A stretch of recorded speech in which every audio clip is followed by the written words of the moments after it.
शांति, ओम शांति, ओम शांति, ओम शांति, ओम शांति, ओम शांति, ये ध्वनि मंगल ध्वनि है, ओम शांति, ओम शांति, ओम शांति, ओम शांति, ओम शांति। ओम शांति। योग हमारी जीवन शैली है। जब योग को हम अपने जीवन में शामिल करते हैं, अपने कर्मों में शामिल करते हैं, तो हमारा जीवन खुशहाल बन जाता है। इस संदेश को जन जन तक पहुंचाने के लिए इंटरनेशनल डे ऑफ योगा के उपलक्ष्य में 7 दिवसीय प्रोग्राम सीरीज़ आपके लिए रखा गया है। इस सीरीज़ में आप सबका पुनः स्वागत करते हैं। आज के दिन का विषय है इमोशनल स्टेबिलिटी। विपरीत परिस्थितियों में हमारे मन के अंदर उत्पन्न होने वाले अनेक भावनाओं को, अनेक इमोशंस को योग के द्वारा हम कैसे कंट्रोल कर सकते हैं और उस परिस्थिति के समय हम अपने इमोशंस को कैसे स्टेबल बनाए रख सकते हैं, इस पर प्रकाश डालने के लिए हमारे बीच में आज है डॉक्टर अवधेश शर्मा जी। भ्राता डॉक्टर अवधेश शर्मा जी का ब्रीफ में इंट्रोडक्शन इस प्रकार से है। आप MBBS है, MD है, डिप्लोमा इन साइकोलॉजिकल मेडिसिन है, आप कंसल्टेंट साइकेट्रिस्ट हैं, Indian psychiatric societies task force on spiritualism and mental health के आप चेयरपर्सन हैं। आप सेक्रेटरी हैं Indian chapter of south Asian forum for mental health के। आपके कई प्रोग्राम्स दूरदर्शन में प्रसारित होते रहते हैं। आप एक इंटरनेशनल स्पीकर हैं, राइटर हैं, मेडिटेटर हैं। इसके साथ साथ आपको कई अवार्ड्स एंड ऑनर्स से भी नवाजा गया है, जैसे डॉक्टर रामचंद्रा मूर्ति अवार्ड से आपको नवाजा गया as a psychiatrist of the year from Indian Medical Association, medical excellence award from National Institute of Economic Development, और साथ साथ आपको जेम ऑफ इंडिया एंड राष्ट्रीय गौरव अवार्ड से भी नवाजा गया है। तो ऐसे विशेष व्यक्तित्व को आज मैं अनुरोध करूंगी कि आज के विषय पर अपना अमूल्य विचार शेयर करें। डॉक्टर अवधेश शर्मा जी। क्या योग हमें भावनात्मक स्थिरता को बनाए रखने में मदद करता है? Can yoga help in emotional stability? ये एक ऐसा प्रश्न है जो बहुत समय से पूछा जा रहा है और धीरे धीरे जैसे जैसे बाहरी परिस्थितियों में चैलेंजेस आने शुरू हुए हैं, ख़ास तौर पर अभी हाल ही में जो पैंडेमिक कोविड आया, उस वजह से ये प्रश्न कि क्या कुछ ऐसी सिद्धियां हैं, क्या कुछ ऐसी प्रैक्टिसेस हैं जिनको हम करके अपने घरों में कई बार, और अगर इंस्टीट्यूशंस हैं जैसे कि ऑफिसेज है वहाँ पे, और जहाँ पे हम काम करते हैं, थोड़ा सा समय निकाल कर क्या हम अपने मन को स्टेबल बना पाते हैं? और इसका आंसर है यस। हम योग के द्वारा अपनी भावनात्मक स्थिति को बेहतर बना सकते हैं, उसे स्टेबल कर सकते हैं। अगर बहुत सदियों से जब से कि योग चला आ रहा है उसको भी देखें तो 8 लिम्स ऑफ पतंजलि योग कहा जाता था, और जिसमें कि जो शुरू की चीज़ें थी यानी यम, नियम, प्रत्याहार, ये जो हैं वो अपने पर कैसे संयम रखना है और समाज में किस तरह से दूसरों के साथ अपने रिश्तों को बना के रखना है, क्या सही है क्या नहीं है, ये जो मॉरल सिचुएशंस हैं इनके बारे में भी योग में बात कही जाती है। और उसके बाद आते हैं आसना, जो कि आजकल कई बार लोग सिर्फ आसनों के ऊपर, जो फिज़िकल आसन्स हैं उनके ऊपर ही रुक जाते हैं, लेकिन वो आसना एक तरह से अपने शरीर को स्वस्थ रखने के लिए है। लेकिन उसके बियॉन्ड आता है, जहाँ पे कि हम प्राणायाम और उसके बाद फिर धारणा यानी किस प्रकार से हम अपनी बुद्धि को एकाग्र कर सकें, और उसके बाद भावना या ध्यान यानी किस तरह से हम अपनी भावनाओं को, अपनी सोच को पूरी तरीके से सही दिशा दे सकें, और फिर समाधि यानी किस तरह से हम उस योग में जुड़ जाएं जिसमें कि हमें अंदर से peace, prosperity, happiness, bliss, light यानी शांति, सुख, और उसी के साथ साथ अपने आप को बहुत हल्का महसूस करना और किसी भी परिस्थिति में अपनी स्वस्थिति को बनाए रखना, ये समझ में आता है। अगर हम योग के मतलब यानी युज उसको देखते हैं तो इसका मतलब है कनेक्शन, और यहीं से योग का वर्ड आया है। तो युज में आप किस चीज़ के साथ जुड़े हैं और आपकी किस चीज़ में आसक्ति है, किस चीज़ में आप फंसे हुए हैं, ये देखने की ज़रूरत हो जाती है। योग का मतलब ये भी है कि हम आसपास की चीज़ों से जो मुझे मेरे लक्ष्य की ओर बढ़ने में मदद नहीं करता, हम धीरे धीरे समय के साथ साथ प्रैक्टिस करते हुए उसे काट सकें, कम कर सकें। और वहाँ पर जो अल्टीमेट योग माना जाता है, वो योग माना जाता है कि जब हम भगवान से या वो शक्ति जिससे कि हम बहुत ज़्यादा एनर्जी ले सकते हैं, अगर हम उसके साथ जुड़े रहते हैं, या अपनी जो हमारी हाईएस्ट स्थिति है, जिस स्थिति में संपूर्ण स्थिति जिसको कह सकते हैं, अगर हम उस संपूर्ण स्थिति के साथ जुड़ जाते हैं तो फिर धीरे धीरे जो उसके बीच में बाधाएं हैं वो कम होना शुरू हो जाती हैं। और वहाँ पे राजयोग, खास तौर पे जो ब्रह्मा कुमारी इसके द्वारा राजयोगा सिखाया जाता है, उसमें सिर्फ ये बात नहीं है कि अपने शरीर का कैसे ध्यान रखना है। शरीर का कैसे ध्यान रखना है, उसके लिए सही आहार किस समय पर, किस तरह का और किस तरह की सोच में खाया जाए ताकि वो हमारे शरीर को और मन को शक्ति दे। उसी के साथ साथ किस रूप में सोया जाए, कितने बजे सोया जाए, किस रूप में उठा जाए, और उस समय में हमारी नींद कैसी हो। उसी के साथ साथ किस तरह के हमारी एक्सरसाइज हो, शरीर चलता रहे, और अगर शरीर की व्याधियां हैं तो उनको सही रूप से हम निदान करें, इलाज करें, चाहे वो दवाइयों के द्वारा हो, चाहे वो अपने आप मदद करने के द्वारा हो। तो ये जो एक बेसिक चीज़ें हैं अपने शरीर को ठीक रखने के लिए, क्योंकि मन भी जो है वो शरीर में वास करता है, आत्मा भी जो है वो शरीर के द्वारा कार्य करती है। तो इसीलिए योग में अपने मन को कैसे ठीक रखना है, इसके बारे में भी राजयोग में कई तरह के गूढ़ रहस्य छुपे हुए हैं, और उनमें से कुछ जो बहुत आसान है हम सब में करने के लिए, और जब परिस्थिति लोग कहते हैं कि बहुत मुश्किल हो और उस समय में मन जो है वो डामाडोल होता है, उस समय में क्या हो जाएगा इसके बारे में आशंका होती है, या उसके बारे में क्या हुआ, क्यों हुआ, ऐसा ही होना चाहिए था, जब ये विचार चलते हैं तो उन विचारों को कम करने के लिए भी कई ऐसी विधियां हैं।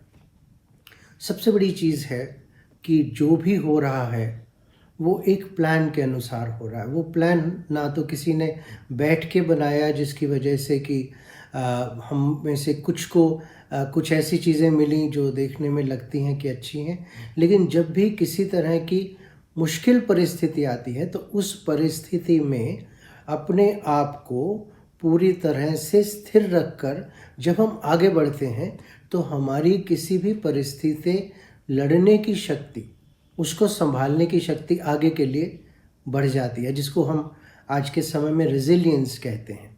जैसे लचकीलापन है, जो पेड़ है वो अगर लचकीला नहीं होता तो जब भी हवा का झोंका आता है तो गिर जाता है, लेकिन हम अगर लचकीलेपन से उस समय में अपने आप को स्थिर रखकर उस परिस्थिति का सामना कर पाते हैं तो धीरे धीरे हमारी आंतरिक शक्तियाँ भी बढ़नी शुरू हो जाती हैं।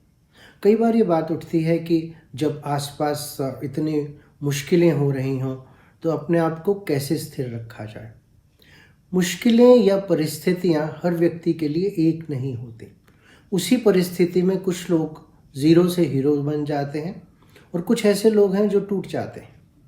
कुछ लोग हैं जो उसे बहुत बड़ा नहीं समझते, उनकी देखने का नज़रिया जो है वो अलग होता है और इस कारण से वो उस पर अपने निश्चय के अनुसार और अपनी दृढ़ता के अनुसार से विजय पा लेते हैं। तो इसलिए ज़रूरी हो जाता है कि हम परिस्थिति को बड़ा ना बनने दें अपने से, हम परिस्थिति से बड़े बन जाएं ताकि वो छोटी लगे। और उसके लिए जितना हो सके रोज़मर्रा की ज़िंदगी में अगर हम कुछ चीज़ों का पालन कर सकते हैं तो योग के द्वारा हम बहुत बखूबी अपने आसपास की किसी भी परिस्थिति में और उसके बाद अपने आप को संपूर्णता की स्थिति में ले जाने के लिए कारगर सिद्ध कर सकते हैं। अगर एक रूटीन हो और ख़ास तौर पे जो सुबह की रूटीन हो, जिसमें कि हम किस दशा में उठते हैं, किस प्रकार से हमारी उस समय सोच होती है, हम पूरी रात अच्छा सोए और अब सुबह के लिए तैयार हैं, अब सुबह के लिए जो जो करना है और सारे दिन में करना है, जिस स्थिति में करना है उसके बारे में हम डिसाइड कर सकते हैं। और अगर वो डिसीजन हमारा अच्छा होगा तो जैसे कि दिन में सारा दिन में क्या क्या काम करने हैं, उसके बजाय अगर कामों में स्थिति को क्या बरकरार रखना है, इस स्थिति में अगर हम उठते हैं तो हमारा पूरा दिन, क्योंकि दिन में क्या क्या स्थितियां आनी हैं हमें नहीं जानते, हम प्लान कर सकते हैं कि आज का मेरा दिन ऐसे ऐसे होगा, ये काम करेंगे, उनसे मिलेंगे, लेकिन कई बार परिस्थितियां बिल्कुल अलग हो जाती हैं और रोज़ हम देखते हैं अपनी ही ज़िंदगी में कि ऐसा होता है। और उस समय में अगर हमारा मन स्थिर है तो उस स्थिरता की वजह से हम बखूबी भी कोई भी चेंज आए, बदलाव आए, कोई भी नई बात आए जिसके लिए हम प्रिपेयर नहीं हैं, लेकिन अगर हम स्थिति में अच्छे हैं तो हमारी सोच, हमारी भावना वो स्टेबल रहेगी और उसके वजह से हमारे एक्शंस और भी स्टेबल हो जाते हैं। और उस समय में बहुत ज़रूरी बात ये भी समझने की है कि अगर हम परेशान हैं, कंफ्यूज्ड हैं, तो हमारी निर्णय लेने की शक्ति जो है वो भी कम हो जाती है। तो किसी ने कुछ कहा और मैंने एकदम रिएक्ट किया, या कोई नए चेंज आए और उसके बारे में सोच नहीं पाया, तो इस कारण से जो मेरी शक्तियां हैं वो कम हो जाएंगी, कंफ्यूज्ड हो जाऊंगा और उस कंफ्यूजन के कारण जो जो कर सकता हूँ वो भी शायद नहीं कर पाऊंगा।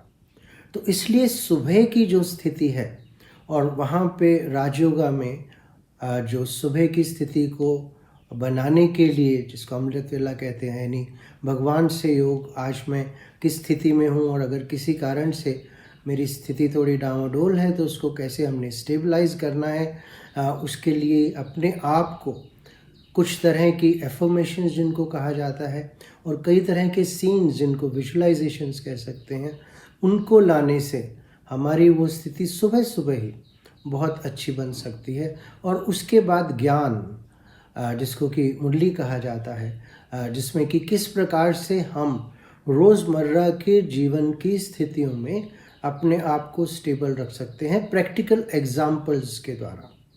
और जब हम पूरी तरह से फिर तैयार होते हैं अपने पूरे दिन को और अपने संबंधों को सही रूप से एक तरह से अपने आप को स्टेबल रख के, शांत रख के, खुशनुमा रहकर और किस तरह से अपने आप को और दूसरों को उसी स्थिति में रख सकें, जब हम अपना दिन शुरू करते हैं तो हमारे अंदर इतनी पावर होती है कि हम किसी भी तरह की स्थिति में इनर स्टेबिलिटी जिसको कहते हैं, आंतरिक जो हमारी स्थिरता है उसको बनाए रख सकते हैं। और वहाँ पर कुछ जो बेसिक प्रिंसिपल्स ऑफ लिविंग कह लीजिए कि मैं एक ट्रस्टी हूँ, इस समय में जो कार्य कर रहा हूँ वो मैं किसी अपने लिए नहीं कर रहा हूँ लेकिन समाज के लिए कर रहा हूँ। और जब आप उस प्रकार से कार्य करते हैं तो आप अपना बेस्ट तो देते हैं, लेकिन उसके लिए अपने आप को ना तो दोषी मानते हैं और ना अपने आप को बहुत ज़्यादा बढ़ाई चढ़ाई के साथ सोचते हैं। तो उस स्टेबिलिटी की वजह से हम जब थोड़ा सा हटकर उस परिस्थिति से भी डिसीजन लेते हैं तो वो डिसीजन सही होते हैं। जैसे कि एक डॉक्टर जो है या नर्स है, वो अगर व्यक्ति की जो पेन हो रही है किसी भी बीमारी की वजह से उसमें ही फंस जाएगा तो फिर वो अपना कार्य ठीक नहीं कर पाएगा। और वहीं पे इसीलिए कई बार अपने आप को सारा दिन में चेक करने के लिए एक स्ट्रैटेजी है जिसको कहते हैं चेक एंड चेंज या SOSP, step back, observe and steer. यही चीज़ हम अपने विचारों के साथ भी कर सकते हैं। क्या मेरे विचार चल रहे हैं और क्या वो मुझे परेशान कर रहे हैं? अगर ऐसा हम थोड़ी समय बीच में चेक करते हैं तो फिर उसको देखने के बाद उसको क्या दिशा देनी है इसके बारे में भी डिसाइड कर पाते हैं। तो ये भी प्रैक्टिस जो है वो सारा दिन में अगर हम कर सकते हैं, और उसके लिए राजयोगा में ख़ास तौर से एक टेक्निक है जिसको कि ट्रैफिक कंट्रोल कहा जाता है, जिसमें कि आप कुछ समय के लिए चाहे 1 मिनट, 2 मिनट, 3 मिनट, कभी कभी हर घंटे में, कभी कुछ लंबे समय के बाद, जैसे कि अगर मान लीजिए बहुत ज़्यादा ट्रैफिक है और हम कुछ नहीं कर पाते हैं तो हमें वहीं पे बैठना पड़ता है और बैठ के अपने ही विचारों को उस समय हम अगर दिशा देते हैं, वही चीज़ हम चलते फिरते रोज़मर्रा की ज़िंदगी में भी कर सकते हैं। तो वो जो ट्रैफिक कंट्रोल में जिसमें कि हम अपने विचारों को सही दिशा देते हैं, वो दिशा जिससे कि मैं और मेरे आसपास वाले लोग पूरी तरह से स्टेबल रहें, खुश रहें और हमारे संबंध मधुर रहें। तो ये अगर कुछ चीज़ें हम रोज़ प्रैक्टिस करते हैं और फिर शाम के वक्त में सोने से पहले आज जो भी हुआ, जैसा भी हुआ, अगर कुछ सीखना है तो वो सीखा और उसके बाद हम आगे बढ़ गए। तो जब वो हमारी स्थिति रहती है तो हम आज का सारा जो भी हुआ है वो अपने पे बोझ ना लेके ऊपर भगवान की तरफ सरेंडर कर देते हैं। और जब हम सरेंडर करते हैं तो उसके बाद किसी भी तरह का बोझ, गिल्ट वो नहीं चलती, और उस वजह से अगले दिन हमारी स्टेबिलिटी जो है वो बहुत ज़्यादा सशक्त हो सकती है। और इसके लिए बहुत इम्पॉर्टेंट रहता है फुल स्टॉप लगाना। जो हुआ वो हुआ, जो सीखना था वो सीखा, अब उसके साथ एक नए रूप से मैं आगे के क्षणों की शुरुआत करूं। जब वो होता है तो फिर क्यों क्या का जो बोझ है वो हमारे मन से कम हो जाता है, और उस कमी की वजह से भी हमारी थिंकिंग और हमारी इमोशंस दोनों स्टेबल रह सकती हैं। और यही आज के और आने वाले समय में सबसे बड़ी हम सब के लिए ज़रूरत है। बहुत बहुत धन्यवाद आदरणीय डॉक्टर अवधेश शर्मा जी का। आपने हम सब के समक्ष आज के विषय को बहुत सुंदर रीति से स्पष्ट किया। अभी मैं अनुरोध करती हूँ राजयोगिनी ब्रह्म कुमारी उर्मिल बहन जी को कि वे हम सबको गाइडेड मेडिटेशन के द्वारा राजयोग की अनुभूति कराए, जिस अनुभूति से हम अपने मन के इमोशंस को स्टेबल बनाए रख सके। राजयोगिनी ब्रह्म कुमारी उर्मिल बहन, आप 35 वर्षों से ब्रह्म कुमारी संस्था में समर्पित रूप से सेवाएं दे रहे हैं। एकेडमिक स्टडीज़ में आपने दिल्ली यूनिवर्सिटी से मास्टर डिग्री प्राप्त किया है। ईश्वरीय सेवा में समर्पित होने से पूर्व बैंक ऑफ इंडिया में आपने 16 वर्ष तक अपनी सेवाएं दी। आप पिछले 30 वर्षों से कई ट्रेनिंग प्रोग्राम्स एंड वर्कशॉप को कंडक्ट करा रहे हैं, specially for students, PSU officials and management executives. Brahma Kumaris के sister concern Rajyoga education and research foundation के एडमिनिस्ट्रेटिव विंग के आप जोनल कोऑर्डिनेटर हैं, और साथ साथ भारत के प्राचीन राजयोगा की टीचिंग्स को आपने देश विदेश में जाकर के फैलाया है। तो ऐसे हमारे राजयोगिनी उर्मिल बहन से अनुरोध करती हूँ कि हमें योग अनुभूति कराए। उर्मिल बहन जी। ओम शांति। सभी आराम से बैठ जाएं ताकि आपका शरीर और मन के विचारों की गति धीमी हो जाए।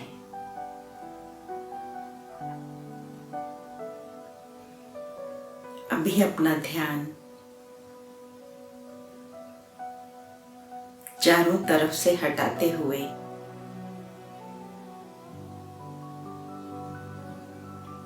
आंखों के मध्य भ्रुकुटी के बीच में अपना ध्यान फोकस करें। The space between the two eyebrows.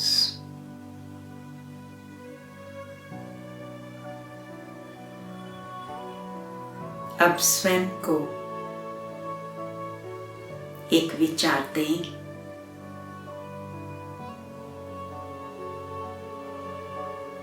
मैं एक ज्योति स्वरूप आत्मा हूं।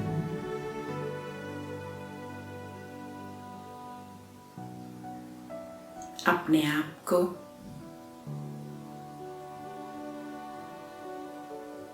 एक शाइनिंग स्टार के रूप में देखें।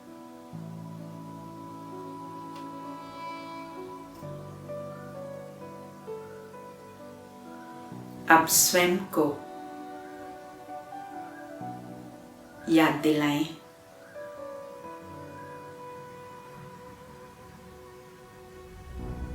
प्रेम और शांति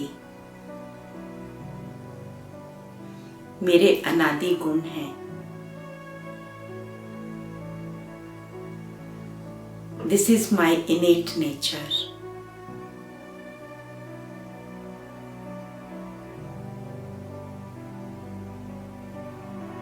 अपने आप को इस स्वरूप में स्थित कर लें।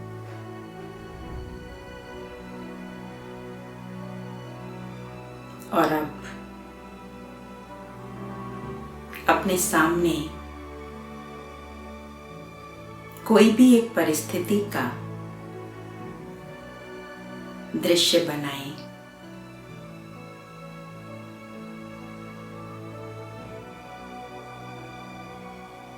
और स्वयं को उस परिस्थिति में शांति और प्रेम से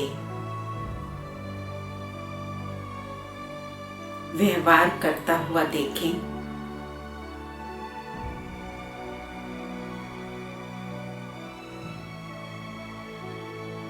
आप पाएंगे कि आपका रिएक्शन रिस्पॉन्स पहले से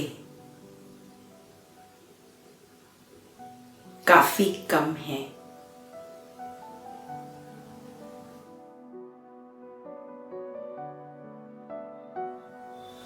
कम से कम दिन भर में 5 बार इस अभ्यास को दोहराएं।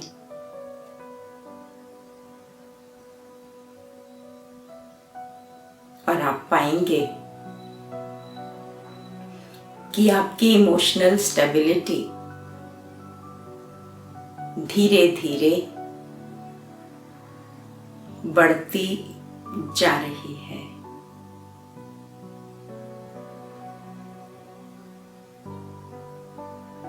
वापस लौट आएं। ओम शांति।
हम आदरणीय उर्मिल बहन जी का भी तहे दिल से धन्यवाद करते हैं।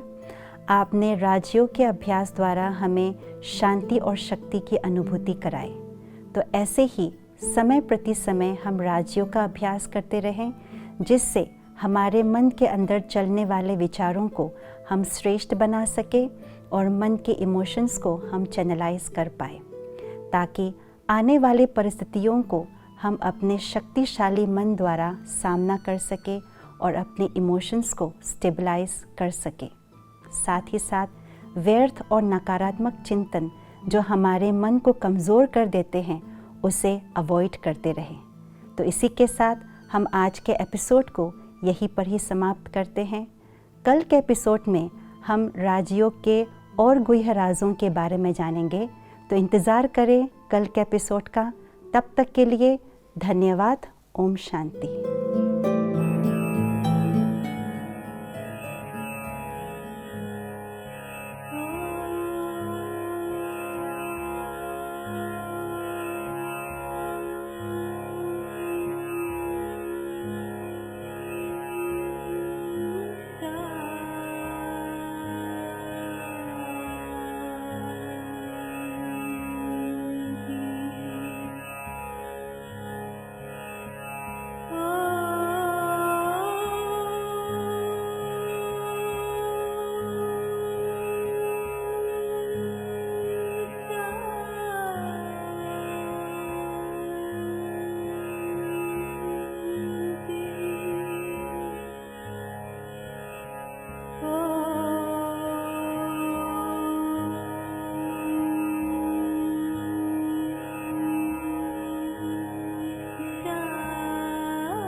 शांति।